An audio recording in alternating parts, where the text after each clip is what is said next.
सोचिए, एक देश का राष्ट्रपति अपने ही घर में, अपने ही बेडरूम में चैन की नींद सो रहा हो। चारों तरफ उसकी सुरक्षा में फौज तैनात हो। Air defence system, radar, missile shield सब अलर्ट मोड पर हों। और फिर सिर्फ 30 मिनट में दुनिया का सबसे ताकतवर देश उस मुल्क में घुस जाए, पूरे शहर की बत्तियां बुझा दे, राष्ट्रपति को उठाए और हजारों किलोमीटर दूर ले जाए। ये किसी हॉलीवुड फिल्म की स्क्रिप्ट नहीं है, ये 21वीं सदी की सबसे चौंकाने वाली हकीकत है। अमेरिका ने वो कर दिखाया जिसकी कल्पना तक किसी ने नहीं की थी। वेनेजुएला के राष्ट्रपति निकोलस मादुरो को उनके ही घर से अगवा कर लिया गया। इस ऑपरेशन ने न सिर्फ वेनेजुएला को झकझोर दिया, बल्कि अंतर्राष्ट्रीय कानून, कूटनीति और युद्ध के नियमों पर भी बड़े सवाल खड़े कर दिए। ये कोई अचानक लिया गया फैसला नहीं था। अमेरिकी खुफिया एजेंसियां महीनों से इस मिशन पर काम कर रही थी। सूत्रों के मुताबिक CIA और पेंटागन को ये तक पता था कि मादुरो क्या खाते हैं, किस समय सोते हैं, उनकी पत्नी सिलिया फ्लोरेस कब और कहाँ होती हैं, राष्ट्रपति भवन में कौन सा कमरा किस काम के लिए इस्तेमाल होता है। यही नहीं, अमेरिका ने मादुरो के घर का पूरी तरह से नकली रेप्लिका तैयार किया था। वही दीवारें, वही स्टील, वही कमरे। अमेरिकी स्पेशल फोर्सेज ने महीनों तक उसी नकली घर में घुसपैठ और राष्ट्रपति को निकालने की रिहर्सल की। इस मिशन का नाम था ऑपरेशन एब्सोल्यूट रिजॉल्व। अमेरिका में रात के ठीक 11:46 फ्लोरिडा के मार-ए-लागो रिजॉर्ट में तत्कालीन राष्ट्रपति डोनाल्ड ट्रंप ने अंतिम आदेश दिया। मौसम साफ था, आसमान खुला हुआ था, यानी ऑपरेशन के लिए परफेक्ट कंडीशन। इसके बाद जो हुआ वो सैन्य इतिहास में दर्ज हो गया। पश्चिमी गोलार्ध के 20 अलग-अलग एयरबेस से करीब 150 अमेरिकी सैन्य विमान एक साथ उड़ान भरते हैं। जैसे ही ये विमान वेनेजुएला की सीमा में दाखिल होते हैं, सबसे पहले एयर डिफेंस सिस्टम को जाम कर दिया जाता है। कराकस शहर की पूरी बिजली काट दी जाती है। पूरा शहर अंधेरे में डूब जाता है। आसमान में अमेरिकी लड़ाकू विमान, जमीन पर दहशत। लोगों को समझ भी नहीं आया कि हो क्या रहा है।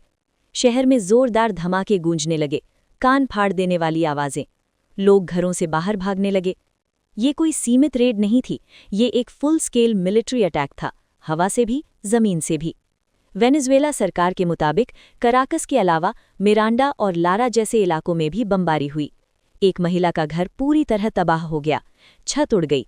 वो अपनी बेटी को लेकर जान बचाने के लिए पड़ोसी के घर भागी। स्थानीय समय के मुताबिक रात के 2:01 अमेरिकी हेलीकॉप्टर सीधे मादुरो के कंपाउंड में उतरते हैं। क्या गार्ड्स ने गोली चलाई? क्या कोई क्रॉस फायरिंग हुई? इस पर अमेरिका ने अब तक चुप्पी साध रखी है, लेकिन इतना साफ है, सब कुछ बेहद तेजी से हुआ।